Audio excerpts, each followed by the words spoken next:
نحمدہ ونصلی علی رسولہ الکریم اما بعد فاعوذ باللہ من الشیطان الرجیم بسم اللہ الرحمن الرحیم رب اشرح لی صدری ویسر لی امری واحلل عقدۃ من لسانی یفقہوا قولی ربی یسر ولا تعسر وتمم بالخیر اللہم فقہنا فی الدین۔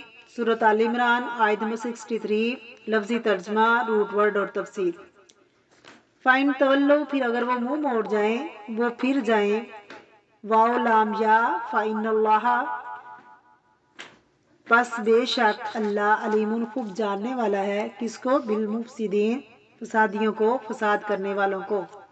فَإِن تَوَلَّوْا، پھر اگر وہ پھر جائیں، منہ پھیر جائیں، تو فَإِنَّ اللَّهَ عَلِيمٌ بِالْمُفْسِدِينَ، تو بے شک مفسدوں کو، فساد کرنے والوں کو خوب جانتا ہے اللہ۔ اس سے کیا پتہ چلتا ہے کہ دین سے پھرنا دراصل فساد ہے۔ فساد کیا ہے؟ دین سے پھرنا، یعنی ساری حقیقت واضح ہو جائے، سب کچھ پتہ چل جائے، حق واضح ہو جائے، اور اس کے باوجود اگر یہ اسلام نہ لائے، منہ موڑ کر چلے گئے، حق کو قبول نہ کرے، منہ موڑ کر چلے جاتے ہیں، ایسا کریں جیسا ان کے سردار نے کیا، تو ایسا کرنا کیا ہے؟ دراصل فساد کو جنم دینا ہے۔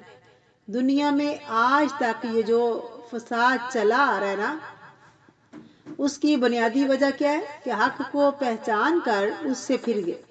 اگر آپ دنیا میں امن چاہتے ہیں تو پھر کیا کرنا چاہیے؟ حق کو قبول کرنا چاہیے، قرآن پاک کو ماننا چاہیے، اللہ اور اس کے رسول کی اطاعت کرنی چاہیے۔